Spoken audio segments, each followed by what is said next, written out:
छात्रों, आइए आज हम लोग कक्षा 9 के हिंदी के क्लास में संत कबीरदास द्वारा रचित बीजक संग्रह से साखी शीर्षक के दोहों की व्याख्या का अध्ययन करें। आइए सबसे पहले मैं संदर्भ बता दूं। प्रस्तुत पंक्तियां हमारे पाठ्यपुस्तक हिंदी के काव्य खंड में संकलित संत शिरोमणि कबीरदास जी द्वारा रचित साखी शीर्षक से उद्धृत हैं। अब आइए हम लोग पाठ करते हैं, फिर प्रसंग बताएंगे। तो पहले पाठ करते हैं। सतगुरु हमसो रीझ कर एक कहया प्रसंग, बरस्या बादल प्रेम का भीज गया सब अंग। प्रस्तुत पंक्तियों में संत शिरोमणि कबीरदास जी गुरु की महिमा का वर्णन करते हैं, गुरु के महत्व का वर्णन करते हैं और बताते हैं कि सतगुरु अर्थात सच्चे गुरु, हमसु हमसे, रीझ शब्द का अर्थ होता है प्रसन्न होकर, एक कहया एक प्रसंग कहा हमसे, एक कथा हमको बताई। कथा और प्रसंग से तात्पर्य है ज्ञान का उपदेश, ईश्वर के ज्ञान का उपदेश। और बरस्या बादल प्रेम का बादल बरसा, भीज गया सब अंग। और उस प्रेम का जब बादल बरसा तो उसके आनंद से हमारा यह शरीर सराबोर हो गया, पूरी तरह उल्लसित हो गया। आइए इसकी व्याख्या समझते हैं। कहते हैं कि कबीरदास जी गुरु की महिमा का वर्णन करते हुए कहते हैं कि हमारे सच्चे गुरु ने हम पर प्रसन्न होकर के ज्ञान का ऐसा उपदेश दिया, ईश्वर की महिमा का ऐसा उपदेश दिया कि प्रेम के बादल की वर्षा होने लगी और मेरा अंग अंग उस प्रेम जल से भीग करके अभिभूत हो गया, प्रसन्न हो गया। प्रेम का बादल, प्रेम रूपी बादल, यहाँ रूपक अलंकार है और रूपक के साथ साथ यहाँ अनुप्रास अलंकार भी है। दूसरी बात, भाषा आप सभी लोग जानते हैं। संत कबीरदास की जीवनी में मैंने बताया था कि उनकी भाषा सधुक्कड़ी है, पंचमेल खिचड़ी भी कह सकते हैं, शांत रस है, प्रसाद गुण है। तो ये काव्य सौंदर्य इनकी रचनाओं में या इन पंक्तियों में प्राप्त होता है। अब आइए अगला दोहा पढ़ते हैं। राम नाम के पट तरे देवे को कछु नाहि, क्याले गुरु संतोषिए होश रही मन माहि। कबीरदास जी अपने गुरु के द्वारा दिए गए ज्ञान के महत्व को इतना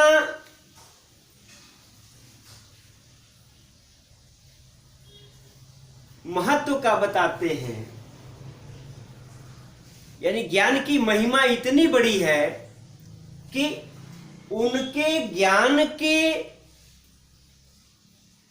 समतुल्य, उनके दिए हुए ज्ञान के समतुल्य गुरु को कोई दक्षिणा देने योग्य है ही नहीं। कहते हैं कि राम नाम के पटतरे, पटतरे का मतलब होता है समतुल्य, समान, बराबर, और देवे कौकछ देने के लिए मेरे पास कुछ भी नहीं है। फिर कहते कि क्या ले गुरु संतोषिए,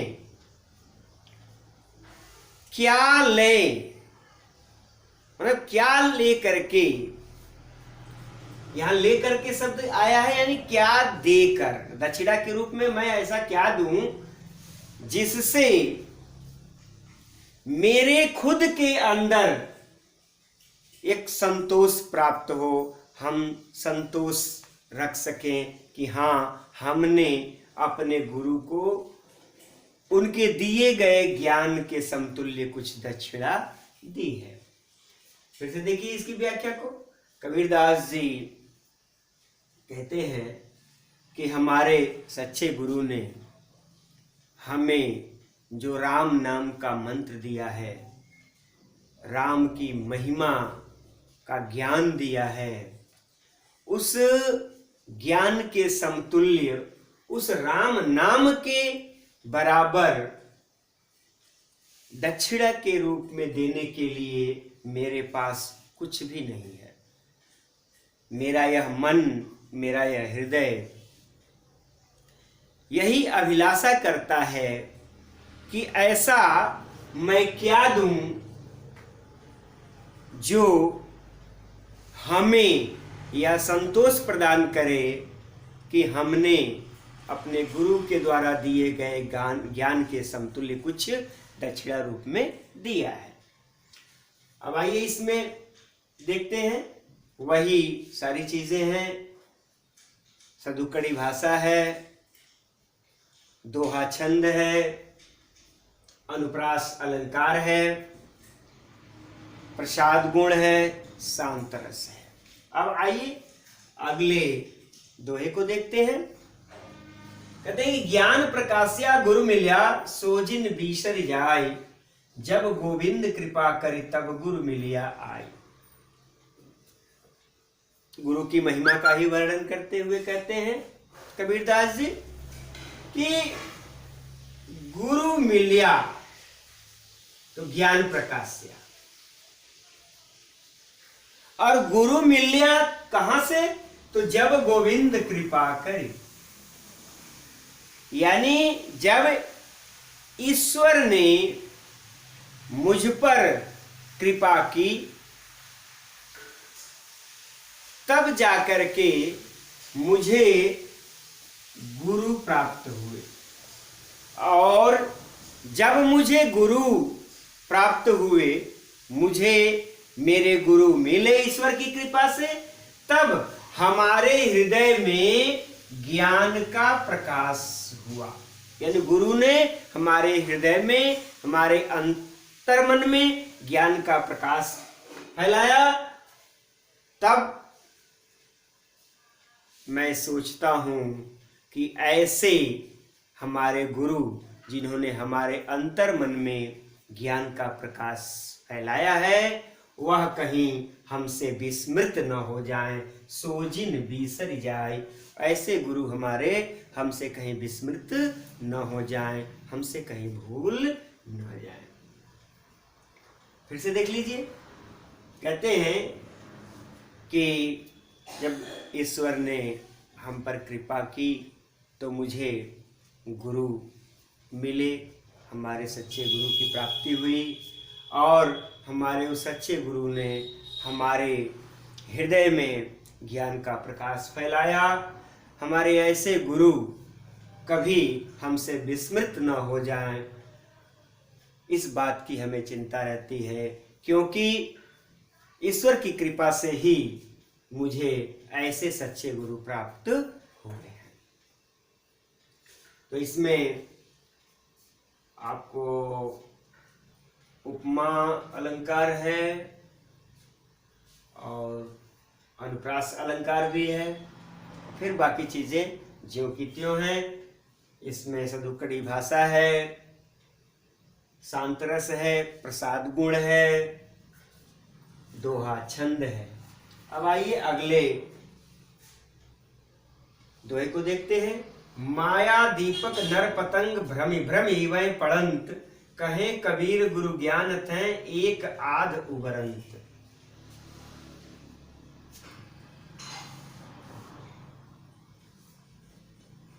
इस संसार में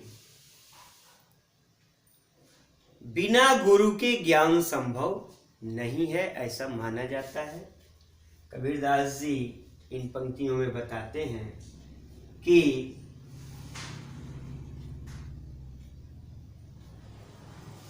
मनुष्य का यह शरीर जो है वह नश्वर है, और जब उसके जीवन में सच्चे गुरु आते हैं तो ज्ञान देते हैं, ईश्वर का ज्ञान देते हैं, और वह इस सांसारिक मोह माया से मुक्त हो जाता है और मोक्ष को प्राप्त कर लेता है। तो शरीर की नश्वरता को बताते हैं और साथ ही साथ ईश्वर की महिमा का भी वर्णन करते हुए कहते हैं कि माया दीपक, माया क्या है? दीपक है, और नर पतंग और मनुष्य कीड़ा है, पंख वाला कीड़ा। आप सभी लोग देखे होंगे बरसात के मौसम में जब दीपक जलते हैं तो पतंग वाले पंख वाले कीड़े उड़ते हैं और उस दीपक पर बार बार जा करके गिरते हैं। वह बार बार भूल जाते हैं कि इस दीपक की लौ में हमारे पंख जल रहे हैं, हम जल रहे हैं। कबीरदास जी कहते हैं कि जिसे गुरु का ज्ञान प्राप्त हो जाता है, कहे कबीर गुरु ज्ञान ते, जिसे गुरु का ज्ञान प्राप्त हो जाता है वही एक आध लोग इस सांसारिक बंधनों से छुटकारा पा सकते हैं। तो कहते हैं, फिर से देख लीजिए, कबीरदास जी कहते हैं कि यह जो सांसारिक मोह माया है वह दीपक है और मनुष्य पंख वाला कीड़ा है। जिस प्रकार से पंख वाले कीड़े दीपक की लौ पर बार बार टकराते हैं और ये बार बार भूल जाते हैं कि मैं जल रहा हूं, उसमें से एक आध ही बच पाते हैं। ज्यादातर वे कीट उस दीपक के लौ में जल करके समाप्त हो जाते हैं।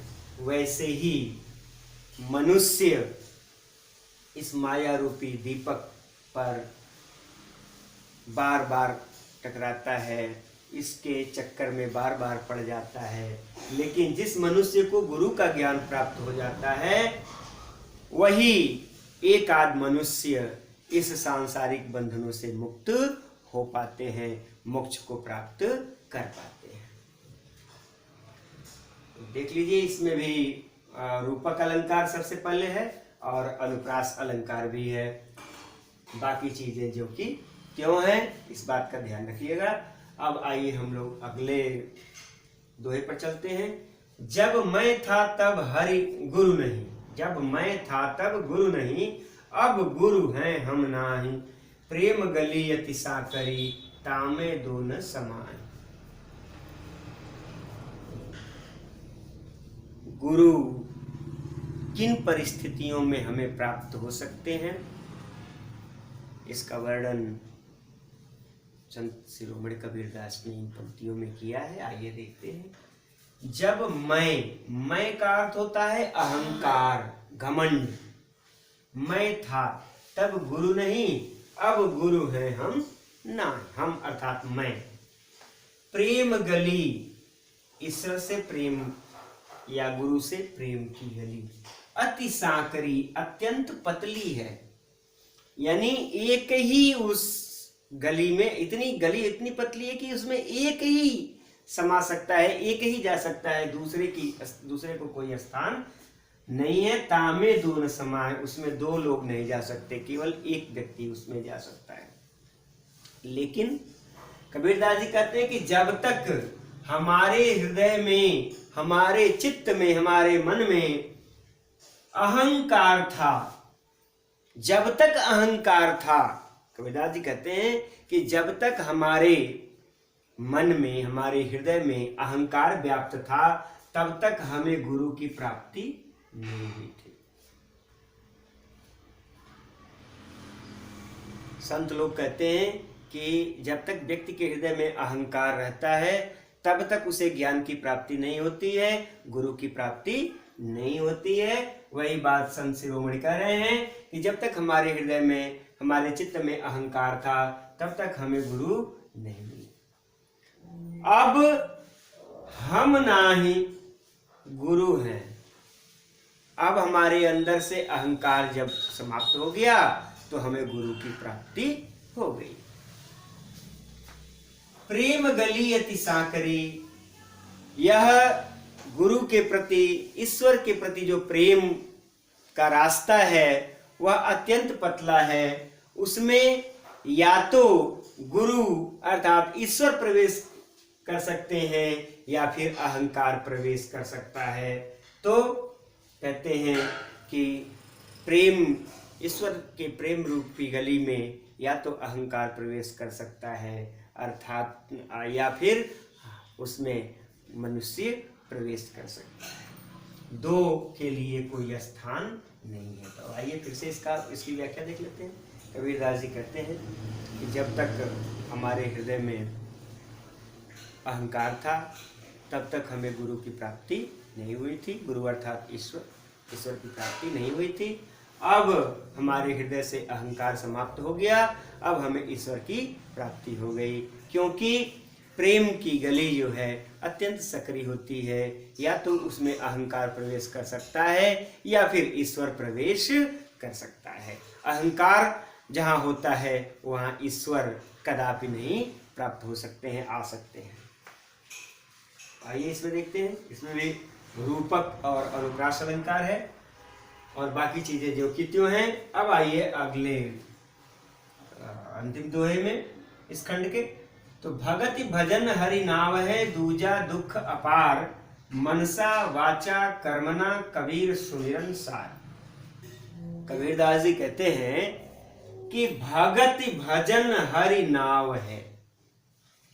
कह रहे हैं कि भक्ति और भजन, हरि माने ईश्वर और नाव का यह दो अर्थ होता है। एक तो नाम है और दूसरा नाव है। कहते हैं संत लोग कहते हैं कि यह संसार सागर है, संसार सागर है और ईश्वर के ज्ञान रूपी नौका से ही इसको पार किया जा सकता है। और इसको ईश्वर का ज्ञान कैसे प्राप्त होगा? तो भक्ति और भजन से होगा। ईश्वर की भक्ति और भजन से होगा। अन्यथा दूसरा क्या होता है कि दूजा दुख अपार, इसके अतिरिक्त जो कुछ भी संसार में है वह भयंकर दुख ही दुख है। इसलिए कबीरदास जी कहते हैं कि मनसा, मन से, वाचा, वचन से, कर्मना और कर्म से ईश्वर का निरंतर स्मरण करते रहना चाहिए। यही सारे उपदेश का सार है। फिर से देख लीजिए इसकी व्याख्या। कबीरदास जी कहते हैं कि ईश्वर की भक्ति और ईश्वर का भजन इस संसार सागर को पार करने के लिए एकमात्र नौका है। दूसरा कोई साधन केवल दुख देने वाला है। इसलिए हे जीवात्मा या हे मनुष्यों, मन से, वचन से और कर्म से ईश्वर का निरंतर स्मरण करते रहना चाहिए। यही ईश्वर की प्राप्ति का सार है, ईश्वर की प्राप्ति के लिए साधन है। तो आइए हम देखते हैं, इसमें अनुप्रास अलंकार है और बाकी चीजें जो कि तो है वही भाषा सदुक्कड़ी है, दोहा छंद है, शांत रस है और प्रसाद गुण है। तो इस प्रकार साखी भाग 1 में हम लोग कबीरदास के 6 दोहों की व्याख्या का अध्ययन कर चुके। आप लोगों को एक संदेश दे दूं कि आप लोग निरंतर वीडियो देखते रहिए और चैनल को सब्सक्राइब कर लीजिएगा, ताकि जब भी वीडियो हमारा अपलोड हो आप लोग के पास नोटिफिकेशन समय से पहुंच जाए। धन्यवाद।